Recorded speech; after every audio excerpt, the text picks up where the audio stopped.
নমস্কার বন্ধু, sport pencil চ্যানেলের আর একটি নতুন ভিডিওতে আপনাদের যথারীতি স্বাগত জানাবো। অনুরোধ করব আজকের দিনে দাঁড়িয়ে কিন্তু অতি অবশ্যই কমেন্ট সেকশনে জয় ইস্ট বেঙ্গল কথাটা লিখতে ভুলবেন না। জয় ইস্ট বেঙ্গল কথা লেখার মতোই কিন্তু ইস্ট বেঙ্গল আজ ফুটবল যুব ভারতের ক্রীড়াঙ্গনে টানা 90 থেকে 5 মিনিট অতিরিক্ত 95 মিনিট উপহার দিয়েছে। একটা কথা ভিডিও শুরুতেই বলবো, সের্জিও লোবেরা বিদায় নিয়েছেন কিনা, তিনি পদত্যাগ করেছেন কিনা, এই প্রশ্নের উত্তরে আমি পরে আসছি। সব থেকে বলবো, রেফারিং এর যা হাল, এটাকে নিয়ে কিন্তু রীতিমতো ভার সিস্টেম নিয়ে ফেডারেশন প্রেসিডেন্ট কল্যাণ চৌবে ইতিমধ্যেই কথা বলেছেন। অত্যন্ত ব্যয়বহুল, ধরে নেওয়া যায় আগামী 2-1 বছরের মধ্যে হয়তো ভারতীয় ফুটবলে ভারের প্রবেশ ঘটবে।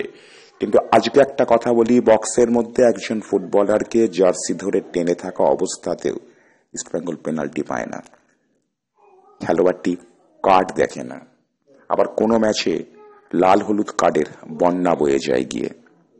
জানি না ইন্ডিয়ান সুপার লিগ ক্রমশ একটা প্রহসনে পরিণত হচ্ছে। ন্যায্য দলকে তার জয় থেকে বঞ্চিত করার রেফারিদের এই যে প্রয়াস, এটাকে শুধু ঘৃণ্য বললে কম বলা হয়, ক্ষমার অযোগ্য। ইস্টবেঙ্গল ক্লাব আজকে 3 পয়েন্ট নিয়েই মাঠ থেকে ফেরত আসতে পারত। সৌজন্য রেফারিং, এর বেশি আর রেফারিং নিয়ে কোনো কথা না বলে একটা কথা বলি, আমাদের দল নিয়ে আমরা কথা বলবো। আজকের ম্যাচটা ইস্টবেঙ্গল ক্লাবের কাছে ছিল অত্যন্ত গুরুত্বপূর্ণ ম্যাচ। তার কারণ বন্ধু, একটা সত্যি কথা আমরা মেনে নিয়েছি যে ধারে ভারে শক্তির বিচারে উড়িষ্যা এফসি কিন্তু বেশ খানিকটা এগিয়ে ছিল। এএফসি কাপে তারা বসুন্ধরা কিংস বা মোহনবাগানের মতো দলকে পেছনে ফেলে তারা একটা পর্বে গেছে। দলটা লাস্ট 5খানা ম্যাচে আনবেটেন, অপরাজিত, 4টে জয় 1টা ড্র, এরকম একটা পরিসংখ্যান নিয়ে তারা কলকাতার মাঠে খেলতে এসেছিল। সের্জিও লোবেরা, অনেকে মনে করেছিলেন তার সঙ্গে এটা ইস্টবেঙ্গল ক্লাবের লড়াই। না বন্ধু, সের্জিও লোবেরা এখনো অব্দি এমন একটা পর্যায়ে পৌঁছাতে পারেননি যে তিনি ইস্টবেঙ্গল নামক একটা শতাব্দী প্রাচীন প্রতিষ্ঠানের বিরুদ্ধে একক প্রতিপক্ষ হিসাবে দাঁড়াবেন। গোটা মাঠ জুড়ে লাল হলুদ ফুটবলাররা যে লড়াইটা উপহার দিলেন, মুম্বাই সিটি এফসি ম্যাচের পুরোপুরি প্রতিচ্ছায়া আমরা এই ম্যাচটাতে দেখতে পেলাম। প্রথম পর্বের খেলা ইস্টবেঙ্গল ক্লাব আপাতত এই পর্বে শেষ করলো। তাদের একটা ম্যাচ এখন অব্দি বাকি আছে। পয়েন্টের নিরিখে হয়তো তারা 7 নম্বর পজিশনে রয়ে গেল, কিন্তু যে ফুটবলটা শক্তিশালী প্রতিপক্ষের বিরুদ্ধে ইস্টবেঙ্গল ক্লাব উপহার দিল ধারাবাহিকভাবে, একটা টিভিতে দেখাচ্ছিল যে ইস্টবেঙ্গল ক্লাবের এই যে পারফরমেন্স, এটাই কিন্তু ইন্ডিয়ান সুপার লিগের 4র্থ বছরে এসে ইস্টবেঙ্গল ক্লাবের সেরা পারফরমেন্স। একটা ফুটবলার সম্পর্কে বিশেষ করে আজকের এই ভিডিওতে কথা বলতেই হবে। তিনি আর কেউ নন, সেন্ট্রাল ডিফেন্ডার হিজাজি মাহির। একটা পরিণত ঠান্ডা মস্তিষ্কের এই ফুটবলার ইস্টবেঙ্গল ক্লাব নিয়েছে। জানি না আগামী জানুয়ারি ট্রান্সফার উইন্ডোতে অনেক ফুটবলার নিয়ে আমরা পর্যালোচনা ক্রমাগত করে যাচ্ছি। জর্ডান এলসির প্রত্যাবর্তনের একটা সুবর্ণ সুযোগ রয়েছে। সেক্ষেত্রে দুটো এশিয়ান কোটার ডিফেন্ডার ইস্টবেঙ্গল ক্লাব রাখবে কি রাখবে না, এত যদি কিন্তুর মধ্যে যাব না। আজকে কে আসবে কে যাবে ট্রান্সফার উইন্ডোকে নিয়ে এই ভিডিওটা নয়, একটা কথাই শুধু বলবো, হিজাজি মাহের ছিলেন, তিনি থাকছেন। আপনারা কি বলেন বন্ধু, কমেন্ট সেকশনে অতি অবশ্যই জানাবেন। সব থেকে বড় কথা, ইস্টবেঙ্গলের রক্ষণ ভাগ কিন্তু যথেষ্ট পরিণত হচ্ছেন।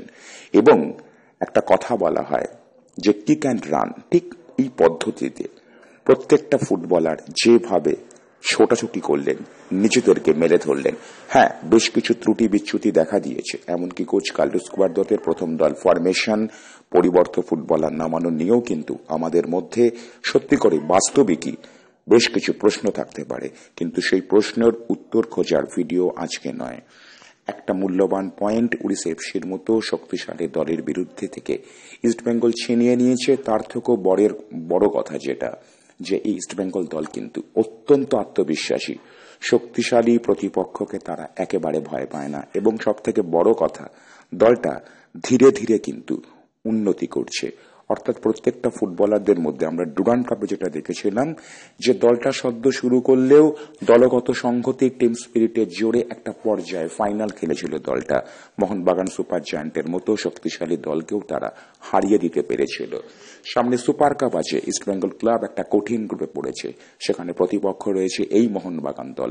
একটা মাত্র দল সুপার কাপের গ্রুপ থেকে সেমিফাইনাল পর্বে প্রতিদ্বন্দ্বিতা করবে, যে ম্যাচ ইস্টবেঙ্গল ক্লাব একের পর এক বেশ কয়েকটা খেলায় আমাদের কাছে উপহার দিল, টানা 4টে ম্যাচে অপরাজিত এই দল ইন্ডিয়ান সুপার লিগের ইতিহাসে এর আগে হয়নি। তথ্যগুলো, পরিসংখ্যানগুলো ঘেটে আপনারা দেখে থাকতে পারেন। তাতে আমরা আশা করতেই পারি সুপার কাপ সম্পর্কে এ কারণেই কথা বলছি, যেহেতু আসন্ন সুপার কাপ রয়েছে। ইন্ডিয়ান সুপার লিগ আবার 1 মাসেরও বেশি সময় পরে ফেব্রুয়ারি প্রথম সপ্তাহে নতুন করে ক্রীড়াসূচি প্রকাশিত হবে, সেখানে আমরা খেলতে দেখব। কিন্তু সুপার কাপে এই ইস্টবেঙ্গল ক্লাবকে আমরা একটা নতুন ছন্দে ডুরান্ডের একটা প্রতিফলন, একটা প্রতিচ্ছবি যে দেখতে পারবো, এই বিষয়ে বন্ধু আমরা যে বা যারা ইস্টবেঙ্গল ক্লাব নিয়ে সবসময় চর্চা করি, আলোচনা করি, ইস্টবেঙ্গল ক্লাবের জয় দেখার জন্য উন্মুখ হয়ে থাকি, আমাদের জন্য কিন্তু আজকের ম্যাচ একরাশ প্রত্যাশার নতুন করে জন্ম দিল। এই দলটার মধ্যে বন্ধু সত্যি করে বেশ কিছু প্রতিশ্রুতি রয়েছে। এই দলটা কিন্তু শক্তিশালী প্রতিপক্ষকে দেখে কুঁকড়ে যাচ্ছে না। বেশ কয়েকটা ম্যাচে আমরা সমালোচনা করেছিলাম দলটার। স্বাভাবিক, গোটা বিশ্ব ফুটবলে বন্ধু একটা দল যদি ঠিকঠাক প্রত্যাশিত পারফরমেন্স না করতে পারে, তাহলে সে দলটার সমালোচনা হয়, কোচের সমালোচনা হয়। আসল কথা বন্ধু, আপনার সমালোচনা সেই করবে যে আপনার ভালো চায়। তোষামোদগিরি তারাই করবে যারা আপনার ভালো হয়তো চায় না। আজকের এই ভিডিওটা বিতর্কিত বিষয় নয়, কোনো স্পর্ধকাতর বিষয় কোন রকম মন্তব্য না করে একটা কথাই বলবো যে আইএসএল এর এই পর্বে এসে আমরা এই ইস্টবেঙ্গল দলটাকে বিশ্বাস করতে পারি। এই দলটার মধ্যে কিন্তু সেই দলগত সংহতি, সেই টিম স্পিরিট তৈরি হয়ে গিয়েছে। খসা মাজা করলে এবং ট্রান্সফার উইন্ডোতে যদি প্রত্যাশিত ফুটবলার যদি এই দলটা নিতে পারে, সেরকম সুযোগ যথেষ্ট রয়েছে আজকের ম্যাচের পরে। নতুন চেহারার লাল হলুদকে শুধুমাত্র দেখার অপেক্ষা সময়ের।